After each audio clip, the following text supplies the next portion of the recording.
The little boy's knuckles were raw from knocking on the door of Chicago's most dangerous man. And Gabriel Campbell opened it anyway. 4 years. That's how long it had been since Gabriel buried his wife. 4 years since he'd felt anything except the cold weight of power and the hollow satisfaction of control. His mansion in Lincoln Park stood like a fortress. Marble floors that echoed with emptiness. Floor-to-ceiling windows that framed a city he owned but couldn't feel. And silence so thick, it pressed against his chest every morning when he woke alone. Tonight, December 23rd, the first blizzard of the season hammered against those windows. Gabriel sat in his study nursing whiskey that tasted like ash, staring at reports he didn't care about when he heard it. Bang, bang, bang. Small fists against wood. Desperate. Gabriel crossed the foyer in 4 strides. His hand hovered over the Glock in his waistband. Force of habit in a world where knocking after midnight usually meant blood. He opened the door expecting a threat. Instead, he found a child. The boy couldn't have been more than 4 years old.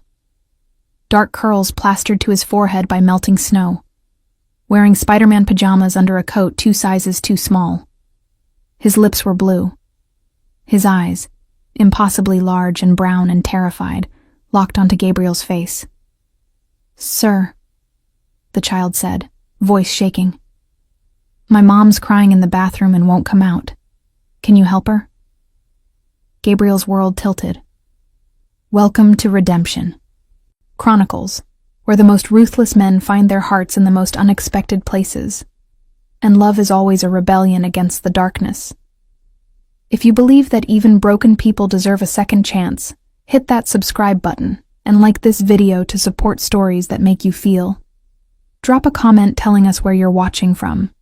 We love hearing from you. Now let's see how one knock on the wrong door changed 3 lives forever. Gabriel's instinct screamed danger. This was a setup. Had to be. 4-year-olds didn't wander Lincoln Park in blizzards. They didn't knock on the doors of men whose names made grown criminals cross themselves. But the boy's teeth were chattering. His small hands clutched the door frame like it was the only solid thing in a tilting world. "Please," the child whispered. "She won't talk to me. I'm scared." Gabriel had built his empire on reading people. Lies had a flavor, metallic, sour. This child tasted like pure terror. "Where's your mom?" Gabriel's voice came out rougher than he intended. "Downstairs, the bathroom where she works." The boy pointed down with a mittened hand. "She locked the door. I called her name, but she won't answer, and I don't know what to do." Downstairs, the service quarters. Realization crashed through Gabriel like the blizzard wind. He knew exactly one woman who worked in those quarters. Caroline, his housekeeper. Invisible, efficient Caroline who'd worked for him for years, who kept the mausoleum running, who never asked questions and never looked him in the eye. Caroline had a son. "What's your name?" Gabriel asked. "Isaiah." The boy's chin trembled. "Isaiah Mitchell. Are you mad I knocked? Nana said I should never bother you, but Mom won't come out and I don't have anyone else." "I'm not mad." The words surprised Gabriel as much as the child. He stepped aside. "Come in." Isaiah hesitated on the threshold, snow melting into small puddles at his feet. Gabriel saw the moment the warmth of the house hit the boy, the way his shoulders sagged, the way his whole body seemed to lean toward the heat like a plant toward sun. "It's okay," Gabriel said quietly. Something ancient and rusted shifted in his chest. "Let's find your mom." The service quarters occupied the mansion's lower level, a world Gabriel rarely entered. Staff came and went like ghosts, maintaining the illusion that the house ran itself. He knew Caroline by sight. Mid-20s, brown hair usually pulled back, always in simple clothes, always moving with quiet efficiency. She'd been with him 3 years, maybe 4. He'd never asked. He'd never looked at her long enough to wonder if she had a child waiting somewhere. Isaiah's small hand slipped into Gabriel's as they descended the stairs. The gesture was so trusting, so unconscious, that Gabriel nearly pulled away. He couldn't remember the last time someone had touched him without fear or calculation. The boy's palm was freezing. "How'd you get here?" Gabriel asked. "Where do you live?" "On Daman Avenue, with Nana." Isaiah's voice was small in the stairwell. "But Mom didn't come home tonight. Nana said she was working late. Then Nana fell asleep, and I got scared because Mom always calls before bedtime and she didn't. And I know where she works because she showed me once from outside. And I remembered. And I just wanted to make sure she was okay. But the lady at the gate was gone and—" The child had walked 2 miles in a blizzard, at night, through South Side, Chicago. Gabriel's jaw locked. The gate guard would be fired by morning. They reached the lower level. The bathroom door was closed. A thin strip of light showed underneath. "Mom?" Isaiah's voice cracked. He pulled free from Gabriel and ran to the door, small fists banging again. "Mommy, please, I'm sorry I left Nana's. Please don't be mad. Please come out." Silence. Gabriel's pulse kicked. He moved past Isaiah, knocked once, firm. "Caroline, it's Campbell. Open the door." Nothing. He tried the D. Handle. Locked from inside. "Caroline." His voice dropped to the tone he used on subordinates who were about to make a fatal mistake. "You have 10 seconds. Then I'm breaking this door." 5 seconds passed. 6. 7. The lock clicked. The door opened 2 inches. Caroline Mitchell stood in the gap, and Gabriel saw her, really saw her, for the first time in 4 years. She looked like she'd been drowning. Eyes red-rimmed and swollen, mascara tracked down pale cheeks, brown hair falling loose around her face. She wore her usual black work pants and white button-down, but the shirt was wrinkled, the top button undone. Her hands shook as she gripped the door. But what stopped Gabriel cold was her expression when she saw Isaiah. Pure devastation. "Baby," she breathed. "Oh God, baby, what are you doing here?" Isaiah launched himself at her legs. Caroline caught him, dropped to her knees, wrapped her arms around the small body like she could absorb him into her skin. The boy was crying, now, silent tears soaking into her shirt. "You wouldn't come out," Isaiah sobbed. "You wouldn't answer. I thought like with the bad man, I thought—" Shh, no baby, no." Caroline's voice broke. "I'm okay. I'm so sorry. I'm okay." Gabriel watched them. Mother and son, wrapped around each other on the floor of a bathroom in his house. The boy's fear, the mother's guilt, the desperate way they held each other like the world was trying to tear them apart. Something cracked in Gabriel's chest. Something that had been frozen since the day he'd lowered Caitlin's casket into frozen ground. "Caroline." His voice was quieter now. "What happened?" She didn't look up. Didn't let go of Isaiah. "I'm sorry, Mr. Campbell. I'll take him home. This won't happen again. I didn't ask for an apology. I asked what happened." Silence. Then, barely audible. "Panic attack." The words hung in the air. Gabriel had seen panic attacks before. In soldiers. In men who'd seen too much. Violence. In civilians caught in crossfire. He knew the signs. Hyperventilation, tunnel vision, the sensation of dying while your heart tried to beat through your ribs. "How long have you been in here?" he asked. "I don't know. An hour, maybe more." Caroline's arms tightened around Isaiah. I couldn't breathe.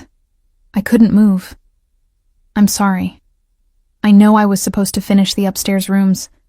I'll do them now. You'll do nothing." Gabriel crouched down, ignoring the way his knees protested. Eye level with Caroline and Isaiah, close enough to see the exhaustion carved into her face. When's the last time you ate? She blinked. What? Ate food. When? This morning, I think. Why does it... When's the last time you slept more than 4 hours? Caroline's mouth opened. Closed. Her eyes dropped to Isaiah, who was watching Gabriel with that same unwavering trust. I sleep enough, she said quietly. Liar, Gabriel thought. But he didn't push. Not yet. He stood, offered his hand. Both of you. Upstairs. Now. Caroline stared at his palm like it might burn her. Mr. Campbell, I can't. You can. You will. Gabriel kept his hand extended. Your son walked 2 miles in a blizzard because he was scared. You had a panic attack alone in a bathroom. We're going upstairs. You're going to eat something, and then we're going to talk about why my housekeeper looks like she hasn't had a real meal in a week. I have a job to finish. The job is finished. For tonight. Their eyes met. Gabriel saw the moment Caroline recognized the tone in his voice, the one that ended arguments. She took his hand. Her palm was small and cold in his. He pulled her up gently, felt how light she was. Too light. How had he not noticed? Isaiah grabbed his mother's other hand. The three of them stood in the narrow hallway. The boy in wet pajamas, the mother still shaking, and Gabriel Campbell, most feared man in Chicago, feeling something uncomfortably close to, protective. Come on, he said. Let's get the kid some dry clothes. Gabriel's kitchen was a showpiece. Sub-zero refrigerator, Italian marble counters, copper pots that had never been used. He'd had it designed by some celebrity chef Caroline couldn't name, all clean lines and expensive appliances that existed only because the designer said they should. Now, at 1 a.m, she sat at the breakfast bar while Gabriel Campbell moved through that pristine space like he actually knew where things were. Isaiah was wrapped in one of Gabriel's sweaters, drowning in black cashmere that hung to his knees. His wet pajamas spun in the dryer down the hall. He sat on the counter next to the stove, swinging his legs, watching the man who'd opened the door with the kind of fascination children reserved for superheroes. Are you really rich? Isaiah asked. Isaiah, Caroline hissed. That's rude. He's 4, Gabriel said without turning from the stove. He's not rude. He's honest. He glanced at Isaiah. Yeah, kid, I'm really rich. Mom says rich people are usually mean. Caroline wanted the marble to open and swallow her whole. Gabriel's mouth twitched, almost a smile. Your mom's usually right. He was making eggs, scrambled. Caroline watched his hands, scarred knuckles, a platinum ring on his right hand, movements precise and controlled. She'd worked in this house for years and never once imagined Gabriel Campbell cooking. She'd never imagined him doing anything remotely domestic. He was tall. She'd always known that. But sitting while he stood made it more obvious. Over 6 feet, broad shoulders under the black dress shirt, sleeves rolled to his elbows revealing forearms corded with muscle and ink. She'd glimpsed tattoos before, but never this close. His dark hair was slightly too long, touching his collar. Sharp jaw, gray eyes that missed nothing. He looked like what he was. Dangerous. You don't have to do this, Caroline said quietly. Do what? Feed us. You helped. You didn't have to. We'll go home as soon as Isaiah's clothes are dry. Gabriel plated the eggs, added toast from somewhere, set the food in front of Isaiah. Eat. Isaiah grabbed a fork and dove in like he'd never seen food before. Caroline's stomach twisted. Gabriel turned to her, leaned against the counter, arms crossed. How long? How long what? How long have you been running on empty? Caroline's hands folded in her lap. She felt the weight of his stare, the way he looked at her like she was a puzzle he was determined to solve. I'm fine, Mr. Campbell. You had a panic attack in my bathroom.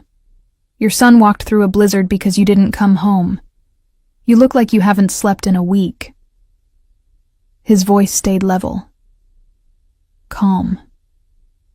Terrifying in its control. "Try again." She wanted to lie, wanted to smile and deflect and become invisible again. But Isaiah was eating Gabriel's eggs wearing Gabriel's sweater, and the man was still standing there waiting, and Caroline was so tired of holding everything together alone. 4 months, she heard herself say. Since what? Since I started working double shifts. You hired another housekeeper in August. Linda. She quit after 2 weeks. Then Maria. She lasted 1. Caroline's fingers twisted together. You didn't replace them. The house still needed maintaining, so I just did both jobs. Figured it was temporary. Gabriel's expression didn't change. And childcare is expensive. Isaiah's daycare costs more than my rent. My mom, Nana, she helps when she can, but she's 70 and has arthritis. I can't ask her to watch him full time. The words were spilling now, unstoppable. So I pick up extra shifts where I can. Weekends, nights. I send most of my paycheck to the daycare and the rest goes to rent and Isaiah's asthma medication and... She stopped, breathed. I'm sorry. You didn't ask for my life story. I'm asking now. Isaiah was watching them, eggs forgotten. Caroline forced brightness into her voice. Everything's fine, baby. Finish eating. Gabriel pushed off the counter, moved to the fridge, pulled out more eggs, started cooking again. You're going to eat too. I'm not hungry. Lie number 3 tonight. He cracked eggs into the pan. Want to go for 4? Caroline's throat closed. She'd spent years perfecting invisibility. Staff didn't have problems. Staff didn't break down. Staff definitely didn't sit in their employer's kitchen at 1 a.m. while he cooked for them. Why are you being nice to me? The question slipped out before she could stop it. Gabriel's hands stilled. For a moment, she thought she'd crossed a line. Then he looked at her, and something in those gray eyes made her breath catch. Because, he said quietly, someone should be. They ate in silence. Caroline forced down eggs she couldn't taste. Isaiah asked Gabriel questions. What kind of car do you drive? Do you have a dog? Have you ever seen a real gun? With the fearless curiosity of a child who didn't understand that the man answering him controlled half of Chicago's underworld. Gabriel answered patiently, simply, like talking to a 4-year-old was something he did every day. When Isaiah's eyes started drooping, Caroline stood. I should take him home. In a blizzard? At 2 a.m.? Gabriel's eyebrow rose. I don't think so. We can't stay. You can. There are 6 guest rooms upstairs. Pick one. Caroline stared. You want us to sleep here? I want your son to sleep somewhere warm instead of getting hypothermia walking back to Damen Avenue. Gabriel's tone left no room for argument. You can leave in the morning, when it's light, when the roads are clear. Every instinct screamed at her to refuse. She didn't take charity, didn't accept help, didn't let herself need anyone. But Isaiah was already asleep sitting up, head nodding forward, small body swaying. Okay, she whispered. Thank you. Gabriel nodded once, stood, crossed to Isaiah, and before Caroline could protest, he lifted the boy into his arms. Isaiah's head lolled against Gabriel's shoulder, small hands clutching black cashmere. Something shifted in Gabriel's face, something raw and quickly buried. Follow me, he said. The guest room was bigger than Caroline's entire apartment. King bed with white linens, fireplace already lit, windows overlooking snow-covered gardens, bathroom with heated floors and a tub that could fit 4 people. Gabriel laid Isaiah on the bed, stepped back. The boy curled immediately into the pillows, still asleep. There are clothes in the dresser, Gabriel said. Should be something that fits you. Bathroom's stocked. Caroline stood in the doorway, arms wrapped around herself. Why are you doing this? Doing what? Being kind. You've worked with hundreds of staff. You don't know their names. You've never... She stopped. I'm nobody. Why do you care? Gabriel turned to face her fully. In the firelight, she could see the lines around his eyes, the gray threading his dark hair. He looked tired, not physically, something deeper. 4 years ago, he said slowly, I lost my wife, Caitlin, cancer. His jaw worked. I was not myself for a long time. I'm still not myself.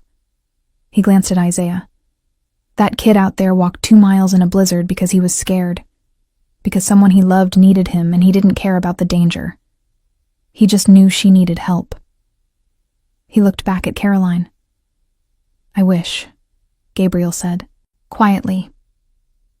I'd had that kind of courage when Caitlin was dying, instead of shutting down, instead of letting her face it alone.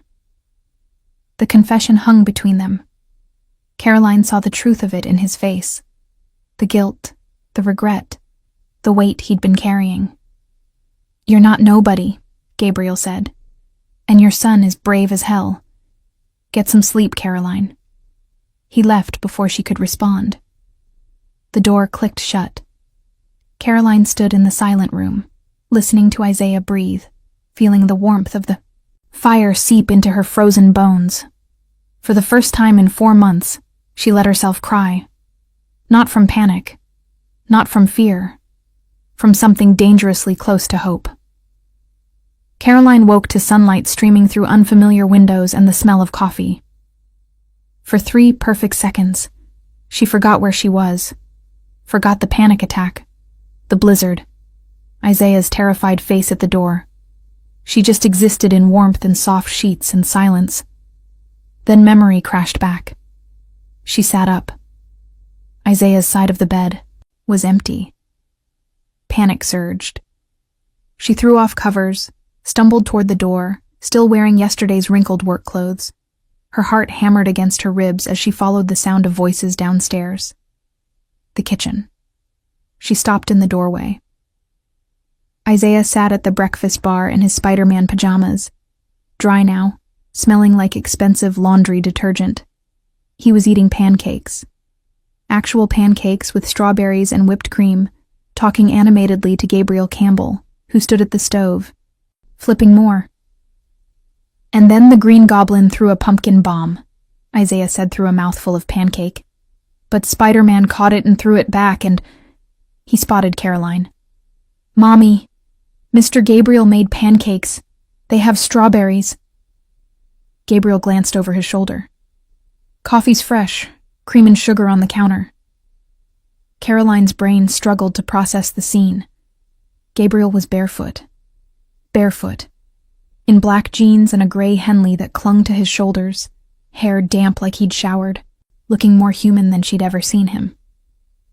I didn't know where Isaiah was, she said weakly. He came downstairs looking for you 20 minutes ago. I told him to let you sleep. Kid was hungry. Gabriel plated more pancakes, set them in front of an empty stool. Sit. It wasn't a request. Caroline sat. The coffee was perfect. The pancakes were better. She ate mechanically, aware of Isaiah chattering next to her about Spider-Man and snow and, Mom, can we stay here forever? It's like a castle. Gabriel's mouth twitched. It's not a castle. It's big like a castle, and it has a fireplace. Castles have fireplaces. Isaiah's logic was unassailable. Do you have a dragon in the basement? Just a furnace. That's basically a dragon. This time Gabriel almost smiled. Full smile. It transformed his face, softened the harsh lines, reached his eyes, made him look years younger. Caroline's coffee cup paused halfway to her lips.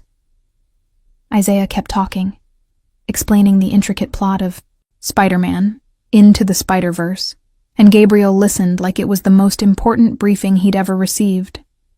He asked questions, clarified plot points, debated whether Miles Morales or Peter Parker was the better Spider-Man. Caroline watched her son bloom under the attention. Isaiah was a shy kid, product of moving apartments 3 times in 2 years, of whispered conversations about money, of learning early that mom was tired and shouldn't be bothered. He didn't open up to strangers. But with Gabriel, he was fearless. "Can I see your car?" Isaiah asked. "Maybe later." "Can I see your office?" "Definitely not." "Why?" "Because I work in there. Work is boring." "Mom says you're very important." Gabriel's eyes flicked to Caroline. She busied herself with her coffee. "Your mom's wrong," Gabriel said. "I just have a big house." Isaiah considered this. "But you're nice. Important people aren't usually nice." "Where'd you learn that?" "Mom says so." Gabriel looked at Caroline, again. This time she met his gaze, saw the question there. "He's not wrong," she said quietly. "In my experience." Something passed between them. Understanding, maybe, or recognition. "Finish your pancakes," Gabriel told Isaiah. Then to Caroline, "When you're done, come to my office. We need to talk." Her stomach dropped. "About what?" "About why you're killing yourself working 2 jobs when one should be enough." He left the kitchen before she could argue. Gabriel's office was exactly what Caroline expected. Dark wood, leather chairs, massive desk with 3 monitors, floor-to-ceiling windows overlooking the snow-covered grounds, shelves lined with books, Machiavelli, Sun Tzu, first editions that probably cost more than her car. She'd cleaned this room 100 times, never sat in it. Gabriel gestured to the chair across from his desk. "Sit." She sat. He didn't sit. Stood by the window, arms crossed, silhouetted against winter light. "How much are you making?" "Excuse me?" "Your salary." "How much?" Heat flooded her face. "That's personal." "I sign your paychecks. I know how much. I'm asking you to confirm." Caroline's hands twisted in her lap. $43,000 a year. "And you've been doing the work of 2 people for 4 months." "Yes." "Without asking for a raise." "You weren't approachable." The words came out more honest than she intended. "After your wife died, you didn't want to be bothered with staff issues. I figured..." "You figured you'd just work yourself into the ground." Gabriel's voice was flat. "Smart." Caroline's spine stiffened. "I did what I had to do." "Why didn't you quit? Find something better?" "Because jobs that pay $43,000 and offer health insurance for me and my son don't exactly grow on trees." The bitterness leaked through. "Because I have a 4-year-old with asthma who needs an inhaler that costs $300 a month, even with insurance. Because my resume has a 2-year gap where I was pregnant and recovering, and no one wants to explain that in interviews. Because..." She stopped, breathed. "Because this was the best I could do." Silence.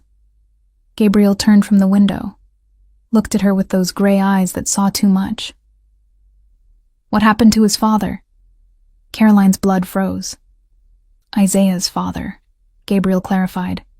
"I assume there was one. Where is he?" She couldn't breathe, couldn't think. The question hung between them like a grenade with the pin pulled. "Tell him," something whispered. "Tell him the truth. That Isaiah's father was standing right in front of her. That 4 years ago she'd been a new staff member who'd stayed late to help with Caitlin's memorial arrangements. That Gabriel had been drunk, destroyed, alone in this office. That she'd brought him coffee, and he'd looked at her like she was the only real thing in a world gone gray. That they'd had sex once, just once, on the leather couch in the corner. That he'd been gentle even through his grief, had held her after like she mattered, had fallen asleep with his face in her hair. That he'd woken up the next morning and looked at her like he'd never seen her before. Like she was a stranger. Like the night had never happened. That she'd found out she was pregnant 6 weeks later. "He's not in the picture," Caroline said. Her voice sounded like it came from very far away. "It was a mistake. One night. He doesn't know about Isaiah." "Why not?" "Because he made it clear he didn't want anything to do with me." The truth and a lie tangled together. "And I wasn't going to force a child on someone who didn't want one." Gabriel's expression didn't change. "Does Isaiah ask about him?" "Sometimes. I tell him his dad lives far away. That some families look different. He's 4.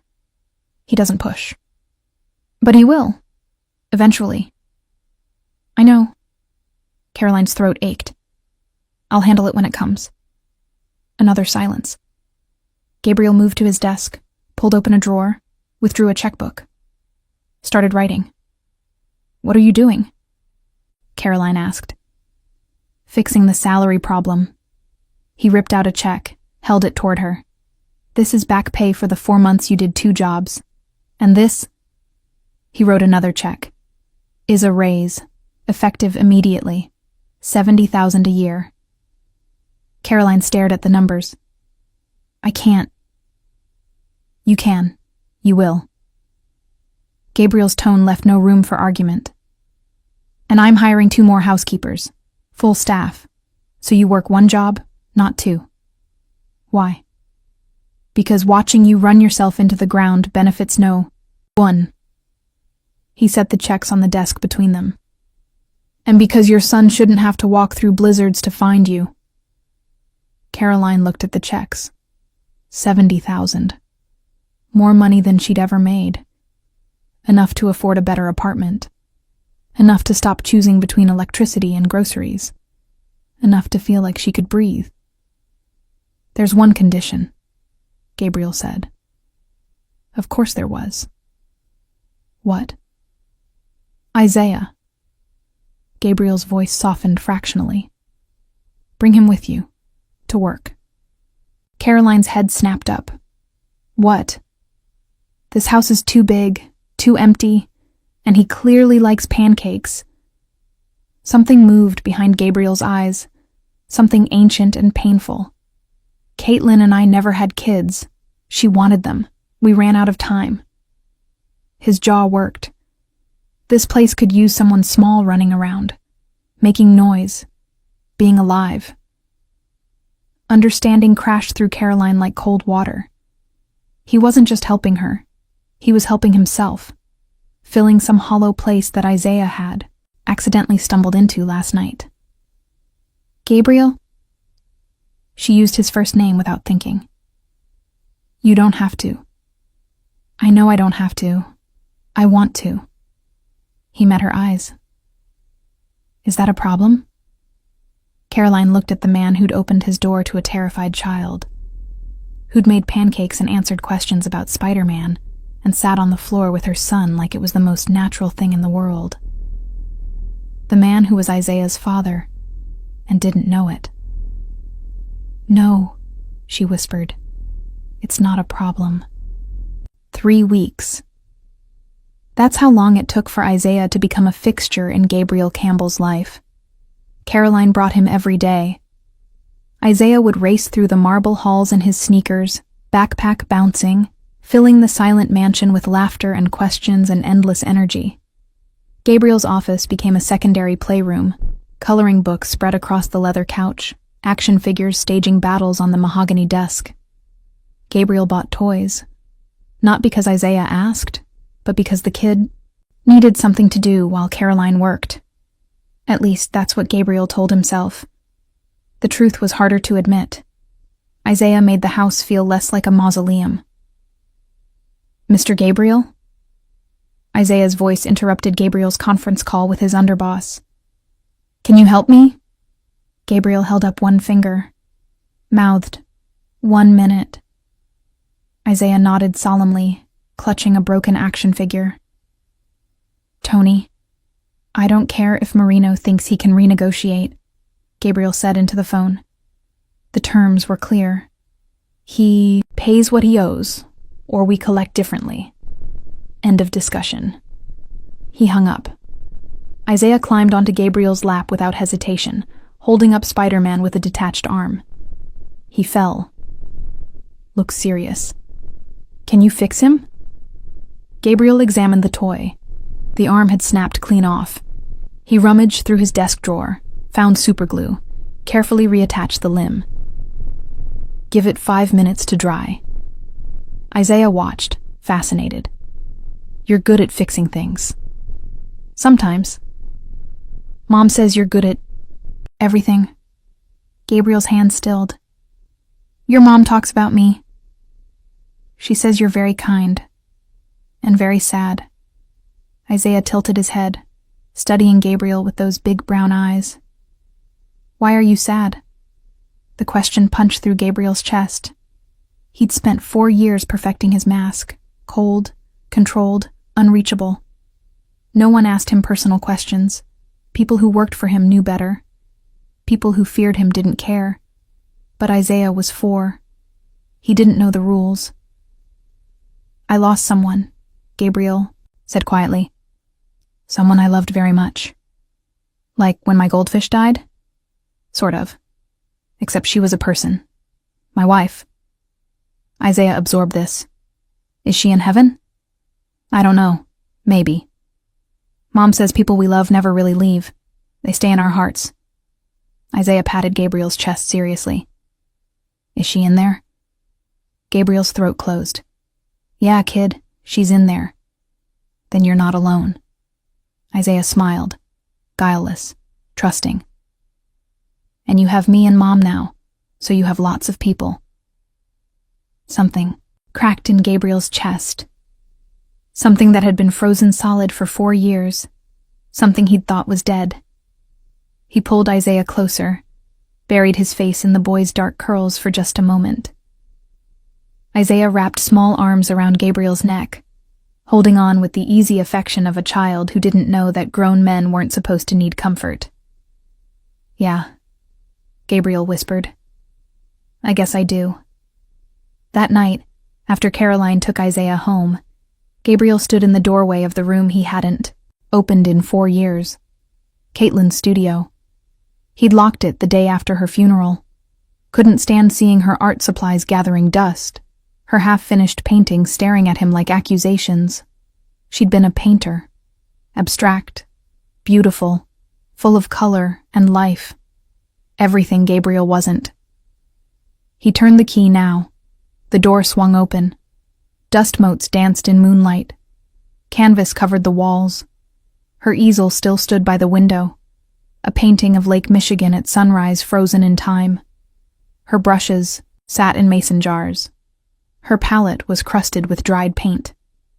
Gabriel stepped inside.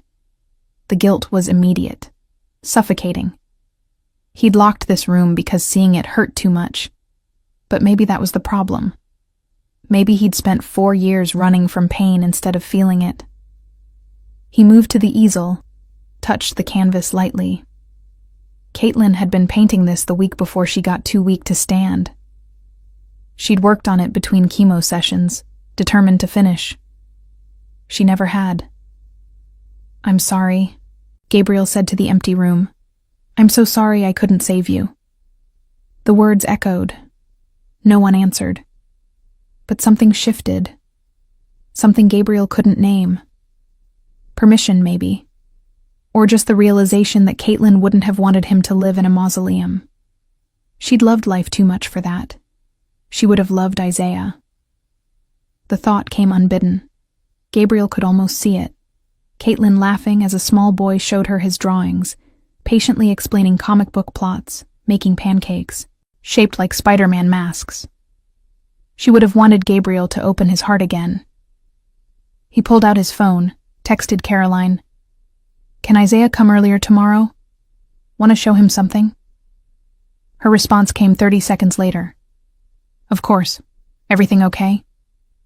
Gabriel looked around the studio, at the life frozen in dust. at the love that had nowhere to go for 4 years. Yeah, he typed back. I think it might be. The next morning, Gabriel was waiting when Caroline and Isaiah arrived. He'd been up since dawn, moving furniture, opening windows, letting winter light flood the studio. Where are we going? Isaiah asked as Gabriel led them upstairs. I want to show you something. Gabriel opened the studio door. Isaiah's eyes went wide. Whoa, are these paintings? They were my wife's. She was an artist. Isaiah moved from canvas to canvas, studying each one with serious concentration. These are really pretty. She was good. She was. Gabriel crouched down to Isaiah's level. I thought, maybe you'd like to paint too. If your mom says it's okay. Caroline stood in the doorway, hand over her mouth. Gabriel met her eyes over Isaiah's head. Saw the tears she was trying to hold back. Really? Isaiah breathed. I can paint? If you're careful. And if you promise not to get paint on the carpet. I promise. Isaiah was already moving toward the easel, small hands reaching for brushes. Caroline crossed to Gabriel. Are you sure about this? I'm sure. He looked at Caitlin's paintings. She'd like him. The noise, the mess. She always said this place needed more life. Gabriel. Caroline's voice broke. Thank you. He wanted to tell her she didn't need to thank him, that Isaiah was giving him something infinitely more valuable than he could ever give back. That for the first time in 4 years, the house felt like a home. Instead, he just nodded. Isaiah was already painting, tongue stuck out in concentration, creating something abstract and chaotic and beautiful. Gabriel stood next to Caroline, watching. Their shoulders touched. Neither moved away. He's happy here, Caroline said softly. So am I, Gabriel admitted. The words hung between them. Caroline turned her head, looked up at him. Gabriel looked down. Their eyes met and held, and something electric passed between them. Something dangerous. Something Gabriel wasn't ready to name. Caroline broke the gaze first, but her cheeks flushed pink. Gabriel told himself it meant nothing. He was lying. 2 days later, Gabriel's past came knocking. He was in his office when Marco, his head of security, entered without knocking. Boss, we have a problem. Gabriel looked up from his laptop. What kind? The kind with a badge. Detective Sarah Chen. She's at the gate asking to see you. Gabriel's blood cooled. Chen was organized crime division. Smart. Persistent. She'd been trying to build a case against him for 2 years. What does she want? Didn't say. But she's not leaving. Gabriel closed his laptop. Let her in. Conference room. I'll be down in 5. Marco hesitated. Boss? Caroline's in the hall. With the kid. Of course she was. Keep them upstairs. I don't want Isaiah seeing this. Got it. Gabriel moved to the window, watched the unmarked car in his driveway. Chen stepped out, mid-30s, short black hair, wearing a blazer and the expression of someone who'd seen too much and believed too little. She was here for blood. Gabriel could feel it. He checked his watch. Isaiah's painting session was in 30 minutes. He needed this finished fast. Detective Chen sat across from Gabriel in the conference room, digital recorder on the table between them. Mr. Campbell, thank you for seeing me. I don't have a choice, do I? Everyone has choices. Her smile was thin. I have some questions about a fire. Southside warehouse. 3 nights ago, 2 men died. That's tragic. It's suspicious. Both men worked for Marco Santini, your rival. Chen leaned forward. Funny how your competition keeps having accidents. Gabriel's expression didn't change. If you have evidence connecting me to a crime, arrest me. Otherwise, I have things to do. I'm sure you do. Chen's eyes swept the room. Nice place. Must be expensive to maintain. I imagine you need a lot of staff. Something cold slithered down Gabriel's spine. Is there a point to this? Just curious how you vet your employees. Background checks? References? She flipped open a folder. For example, Caroline Mitchell. Been with you 4 years. Clean record. Single mother. Lives on Damen Avenue with her son. Gabriel's hands curled into fists under the table. What does my housekeeper have to do with anything? Probably nothing, but I like to know who's close to my persons of interest. Chen smiled. Children make people vulnerable. You understand. It wasn't a question. It was a threat. Gabriel stood slowly. Get out. Mr. Campbell. Out. Now. Before I call my lawyer and have you charged. With harassment. Chen stood, tucking her folder away. I'll be in touch. She left. Gabriel stood in the silent conference room, pulse hammering, mind racing. Chen knew about Isaiah, which meant she could use him, use Caroline, make their lives hell just to put pressure on Gabriel. He'd spent 4 years keeping his business separate from his personal life. Now those worlds were colliding, and Isaiah was standing right in the middle. Gabriel found Caroline in the studio, cleaning paint off. Isaiah's hands while the boy chattered about his latest masterpiece. The sight should have been calming. Instead, it cranked the tension in Gabriel's chest tighter. Isaiah, buddy, Gabriel said. Can you give me and your mom a minute? Isaiah looked between them, sensing the shift in tone. Am I in trouble? No, you're perfect. I just need to talk to Mom about boring grown-up stuff. Okay. Isaiah ran off to examine more paintings. Caroline stood, concerned. What's wrong? We need to talk. Privately. Gabriel's office felt too small with both of them in it. Caroline stood by the window, arms crossed defensively. Gabriel paced. There was a detective here today, he started. Sarah Chen, Organized Crime Division. Caroline's face went pale. Why? Because she's been trying to build a case against me for 2 years. She has nothing solid, so she's fishing. Gabriel stopped pacing. She mentioned you, by name, and Isaiah. What? The word came out strangled. She knows who you are, where you live, that Isaiah exists. Gabriel's jaw locked. It's a warning. She's telling me she can get to you if she wants. Caroline's hand found the desk for support. Oh God. I won't let that happen. You can't control this. She's a cop, Gabriel. If she wants to make our lives difficult, then we make it impossible for her. Gabriel moved closer. I have lawyers, the best. They'll make sure Chen can't touch you. And what happens when the next detective comes? Or the next rival who wants leverage? Caroline's voice rose. I knew this was a mistake. I knew getting close to you would what? Make you safer? Because that's what's happening. You're under my protection now. I don't want to be a target. You already were. Gabriel's control snapped. You think living alone on Damen Avenue with a 4-year-old was safe? You were one bad night away from... He stopped, breathed, forced calm.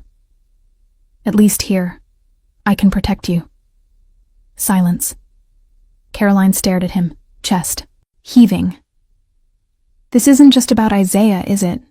She said quietly. What? This. You. The pancakes, the studio, the clothes, the way you look at him. Her eyes glistened. You're trying to replace her. The accusation hit like a gut punch. That's not, isn't it? You lost your wife. You lost the family you wanted. And suddenly there's a child in your house filling the silence and you... I care about him. The words exploded out. Is that so wrong? I care about him and I care about you, and yes, maybe I'm trying to fill something empty inside me, but that doesn't make it fake. Caroline went very still. Gabriel's hands shook. He shoved them in his pockets. I know I can't replace what you never had. I know I'm not Isaiah's father. But I'm here. I'm present. And I'm not going anywhere. You don't understand. Caroline's voice broke. You don't? Then help me understand. You can't, because you... She turned away, hand over her mouth. Gabriel moved behind her, close enough to feel her warmth, not touching. Because what? Caroline's shoulders shook. Because you don't remember. Remember what? She turned. Tears streaked her face. 4 years ago, the night after Caitlin's memorial. You were in this office, drunk, destroyed. I brought you coffee. Her voice dropped to a whisper. And we slept together. The world stopped. Gabriel's mind went blank, then flooded. 4 years ago, the memorial, the bottle of whiskey he'd killed alone in his office, the haze of grief and alcohol and numbness.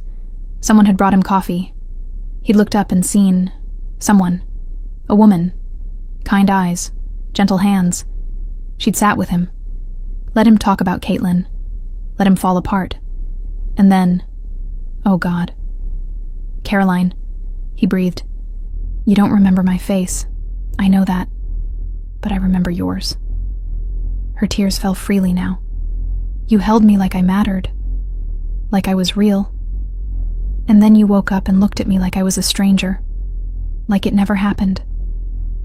Gabriel's legs nearly gave out. He gripped the desk. Isaiah is yours, yes. Caroline's laugh was broken. I found out I was pregnant 6 weeks later, and I knew you were still drowning in grief. I wouldn't add to that. So I just didn't tell you. The floor tilted. Gabriel's vision blurred. Isaiah, his son.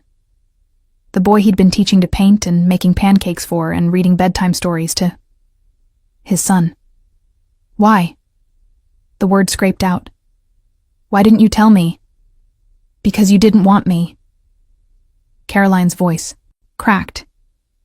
You made that clear the next morning. And I wasn't going to force fatherhood on someone who looked at me like I was nothing. I was drowning. Gabriel's voice shook. I couldn't see anything except the hole Caitlin left. I know.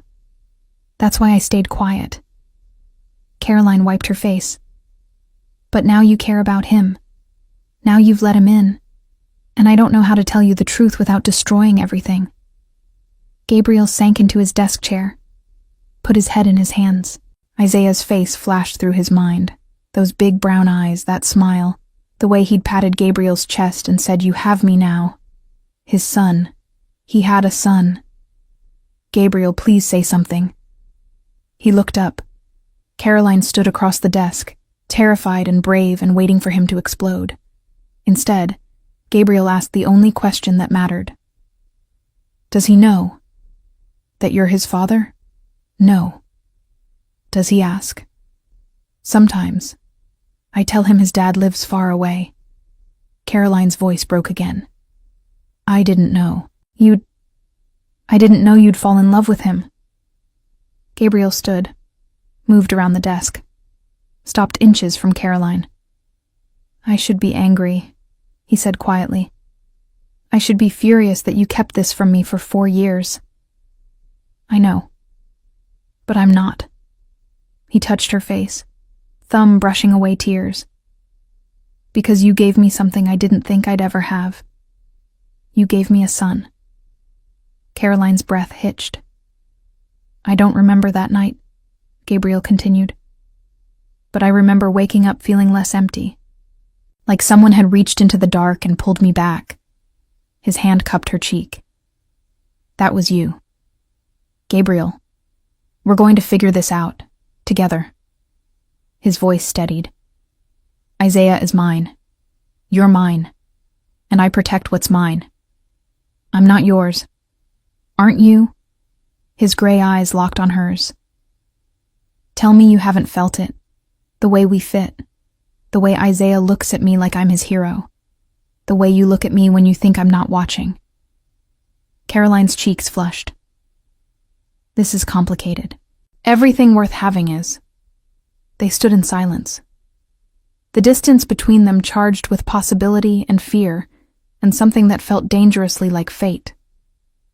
I have a daughter too, Caroline whispered. Mary, she's 6, from before, different father. He was bad. I left him when I was pregnant with Isaiah. Gabriel absorbed this. Another child.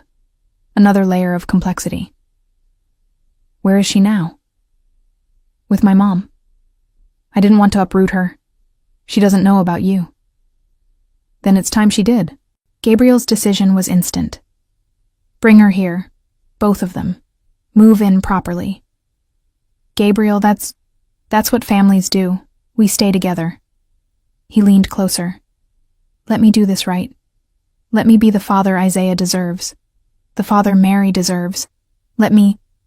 The office door slammed open. Marco stood in the doorway, blood on his shirt, gun in hand. Boss, we have a problem. Santini's men are at the gate, and they're not here to talk. Gabriel's training kicked in instantly. How many? 6 vehicles, maybe 20 men, armed. Marco's face was grim. They're demanding you come out. Where's Isaiah? Still in the studio. Get him. Get Caroline and Isaiah to the safe room. Now. Caroline grabbed Gabriel's arm. What's happening? Rival family. They want leverage. Gabriel cupped her face, forced her to focus. You're going to go with Marco. You're going to protect Isaiah. Can you do that? She nodded, terrified but steady. Go. Marco grabbed Caroline's hand, pulled her toward the door. Come on, now. They ran. Gabriel moved to his desk, pressed the hidden panel. The wall slid open, revealing an arsenal. He grabbed a Glock, checked the clip, tucked it in his waistband. His phone buzzed. Tony, his underboss.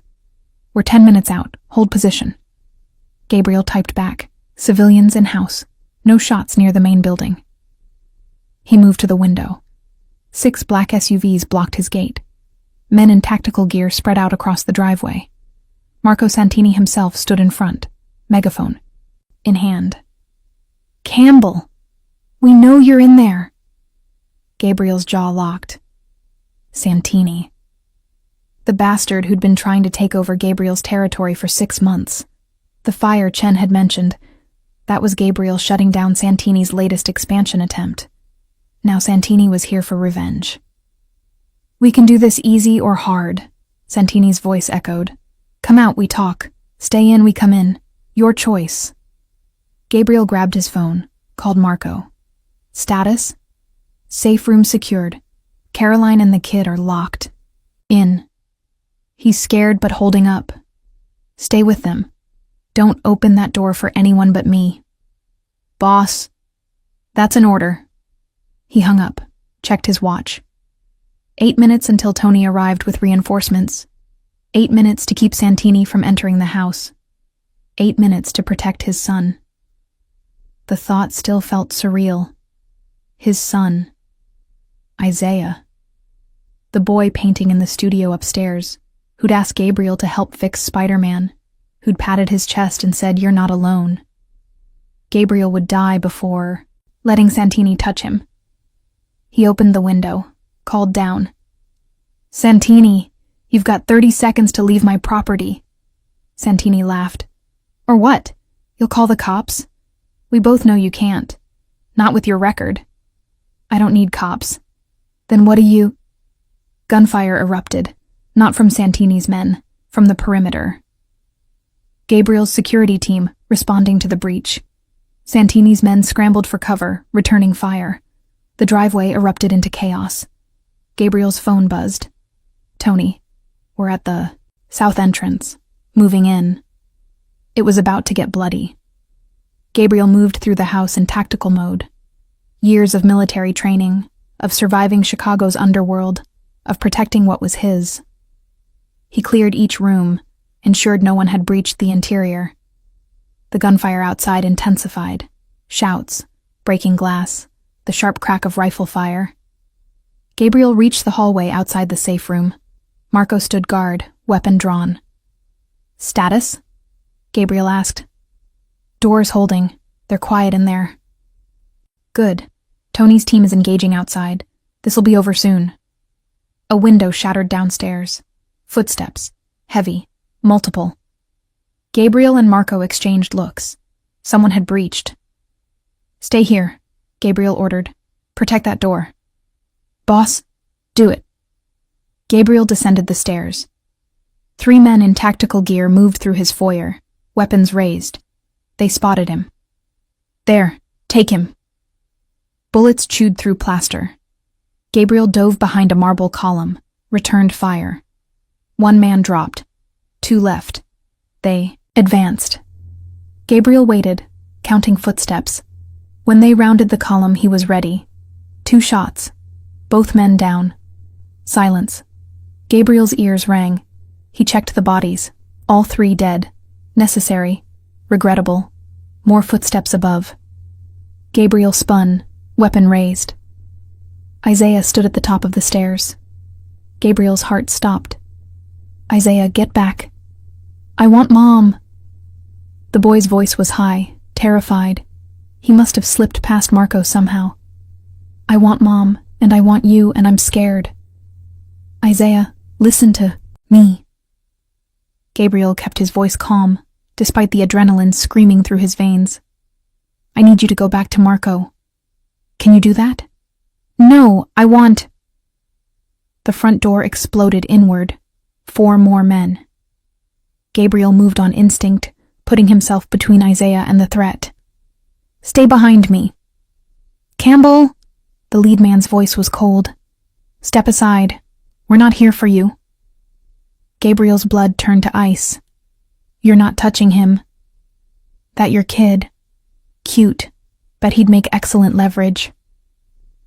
Gabriel's finger tightened on the trigger. "You're going to walk out that door, right now, or you're not walking anywhere." "You're outgunned, old man." "Am I?" Tony's voice came from behind the men. "Drop your weapons, now." The 4 men turned. Tony stood in the doorway with 6 soldiers, all armed, all trained on Santini's team. The lead man's face went white. "This isn't over." "It is." Tony's voice was flat. "You came into this house, threatened a child. That's a line even we don't cross." Sirens wailed in the distance. Someone had called the cops.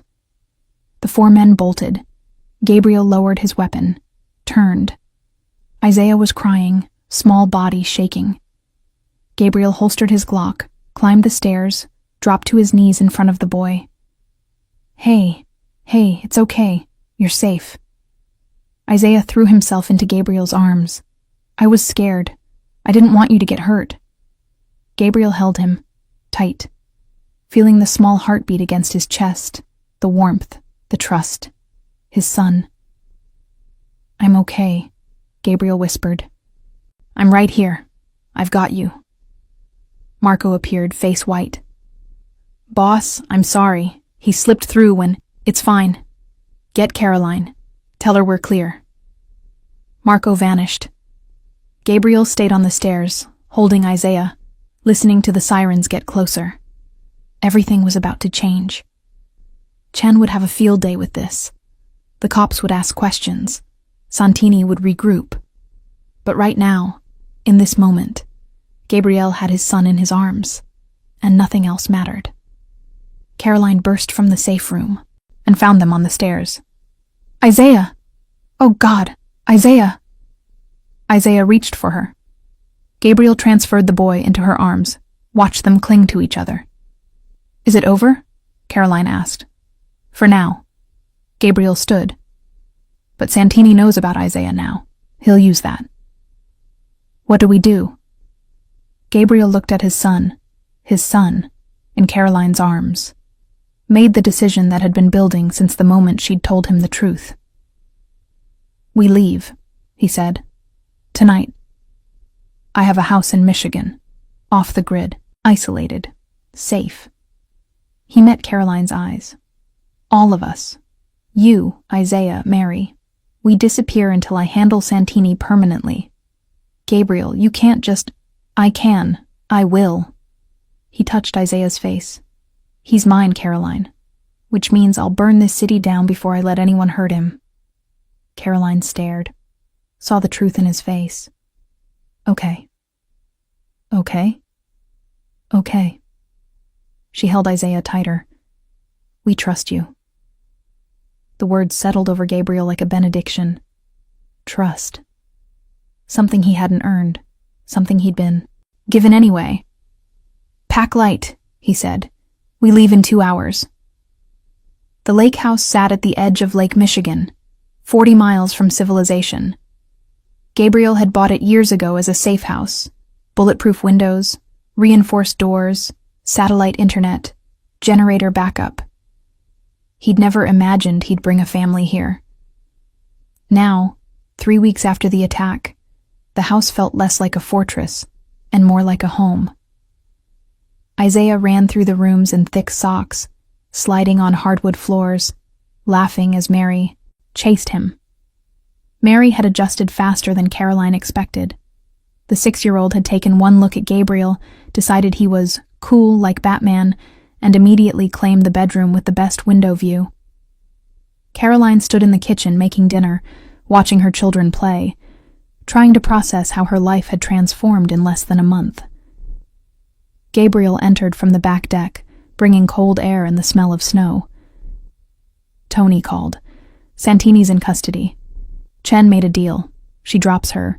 Investigation of me in exchange for everything I have on Santini's operation. Caroline's knife paused.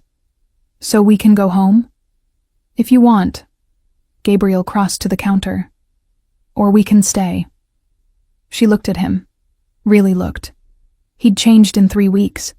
Less tension in his shoulders, more light in his eyes. He smiled now. Real smiles. Because of Isaiah. Because of Mary, who'd climbed into his lap during a thunderstorm and fell asleep trusting him completely. Because of Caroline herself, who'd spent 3 weeks living in close quarters with a man who made her feel seen for the first time in her life. What do you want? She asked quietly. Gabriel moved closer. Honestly, I want to tell Isaiah the truth, that I'm his father. His voice roughened. I want to adopt Mary, make it legal, make her mine the way Isaiah is. He paused. And I want you, not as my housekeeper, not as the mother of my child, as mine. Caroline's heart hammered. Gabriel, I know it's fast. I know, it's complicated. But when has anything about us been simple? He cupped her face. You gave me a second chance at life, Caroline. Let me give you one too. She wanted to say it was too soon, that they needed time, that falling for your employer who turned out to be your son's father was a lifetime movie plot, not real life. But Isaiah laughed in the other room, and Mary called out, Mr. Gabriel, come see what I drew. And Caroline looked into gray eyes that had been cold 4 years ago, but were warm now, alive now, and she thought, maybe fairy tales didn't have to make sense to be true. Isaiah, she called. Mary, can you come here? The children bounded in. Isaiah climbed onto the counter stool. Mary leaned against Gabriel's leg like it was the most natural thing in the world. Caroline took a breath. We need to talk to you both about something important. Isaiah's eyes went wide. Are we in trouble? No, baby. The opposite. She glanced at Gabriel. He nodded. You know how you've been asking about your dad? About why he's not around? Isaiah's face scrunched. Yeah, you said he lives far away. I did. I was wrong. Caroline's throat ached. Your dad isn't far away. He's right here. Isaiah looked around, confused. His gaze landed on Gabriel. Mr. Gabriel? Yeah, buddy. Gabriel's voice was thick. I'm your dad. Silence. Isaiah processed this, tiny brain working. Then, really? Really? But you didn't know about me. No, I didn't. Your mom, she had reasons for not telling me. Good reasons. But now I know. And Gabriel's voice cracked. I'm so glad I know. Because you're the best thing that's ever happened to me. Isaiah slid off the stool, walked to Gabriel, looked up at him with those big brown eyes. So you're my dad. Like a real dad. Like a real dad. And you're not going away. Never, I promise. Isaiah thought about this. Then he smiled, bright and beautiful and trusting, and wrapped his arms around Gabriel's legs. Okay, I like having a dad. Gabriel dropped to his knees, pulled Isaiah into a crushing hug. Caroline saw his shoulders shake, saw him bury his face in their son's curls.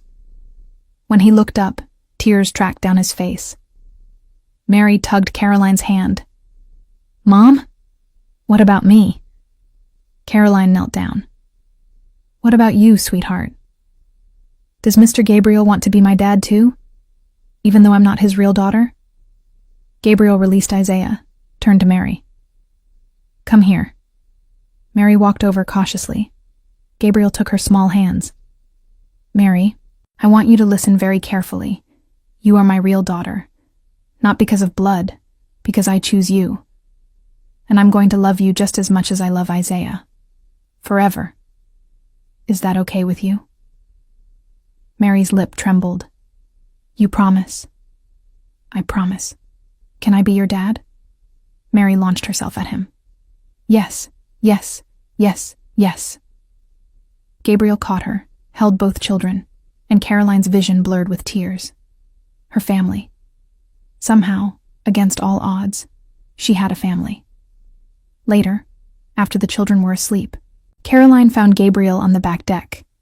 He stood at the railing, staring at the frozen lake, breath misting in the cold air. She wrapped a blanket around her shoulders, joined him. You okay? I keep thinking about what I almost missed. Gabriel's voice was quiet. If Isaiah hadn't knocked on my door that night, if you'd never told me, I would have spent the rest of my life not knowing I had a son. But you do know now. Because of you. He turned to face her.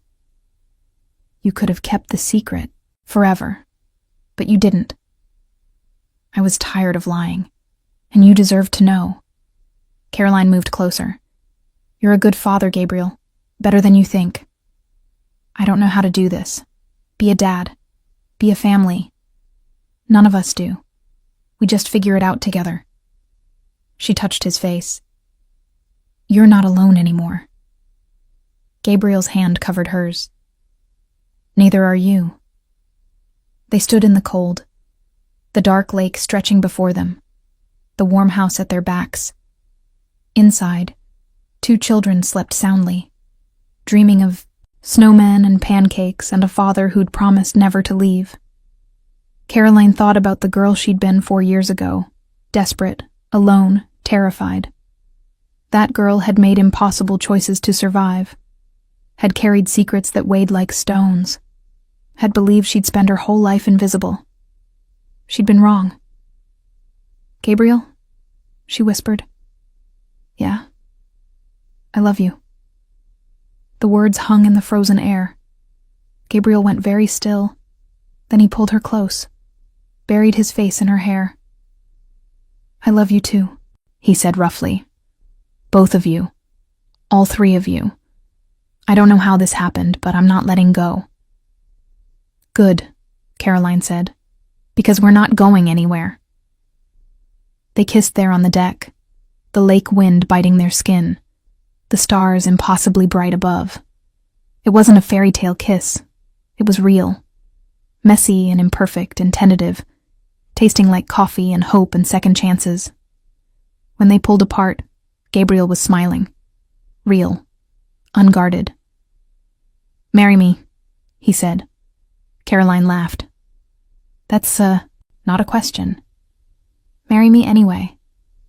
She looked at him, this dangerous man who'd become gentle, this broken man who'd become whole, this stranger who'd become everything. "Okay," she said.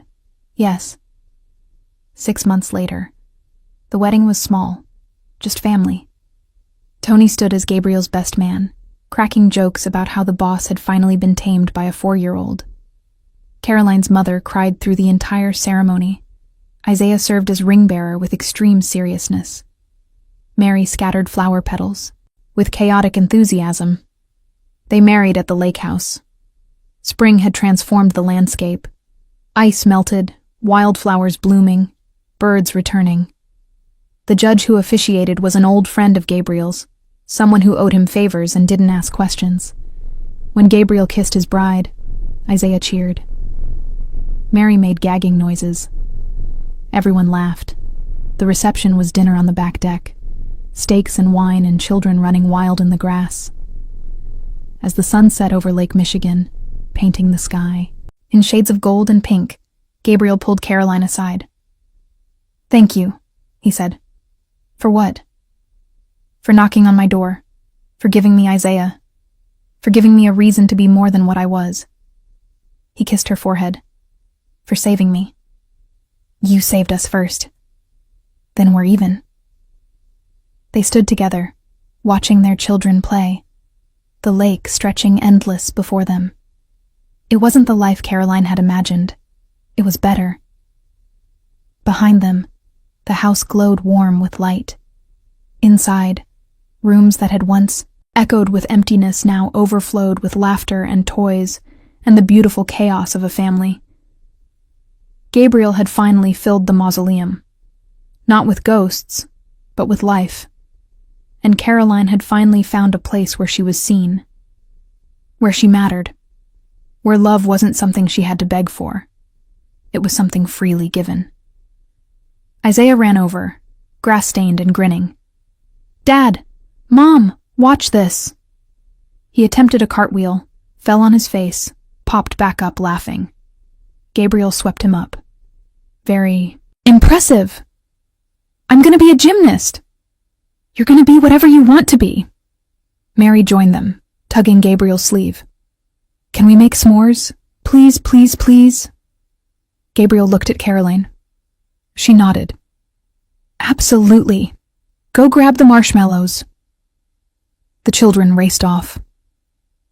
Gabriel wrapped his arm around Caroline's waist, pulled her close. "This is it," he said quietly. "This is everything I didn't know I needed." Caroline leaned into him, felt his heartbeat steady and strong beneath her cheek. "Me too." Sometimes the people who save us aren't the ones we expected. Sometimes they're the ones the world told us to fear. Sometimes they're the small hands knocking on the wrong door at the wrong time, asking for help when we've forgotten how to ask ourselves. Gabriel Campbell had built an empire on fear, but a 4-year-old boy with brown eyes and endless questions had taught him something more valuable than power. That strength isn't measured by how many people fear you. It's measured by how many people feel safe enough to fall asleep in your arms, to trust you with their hearts, to call you dad and mean it. Caroline Mitchell had spent her life invisible, believing she had to carry everything alone. But she'd learned that asking for help isn't weakness, that letting someone in isn't surrender, that the right person doesn't save you. They stand beside you while you save yourself. And Isaiah? Isaiah learned that family isn't just the people you're born to. It's the people who choose you, who fight for you, who show up even when it's hard. This isn't a story about perfection. It's a story about broken people finding each other in the dark and deciding that broken together is better than whole apart. It's about second chances, and messy love and the courage it takes to build something new from the ruins of what was. Maybe that's what all of us are searching for. Not a perfect love story. Just someone willing to fight for us when we're too tired to fight for ourselves. Someone who sees the worst parts of us and stays anyway. Someone who makes us believe that despite everything, we deserve to be loved.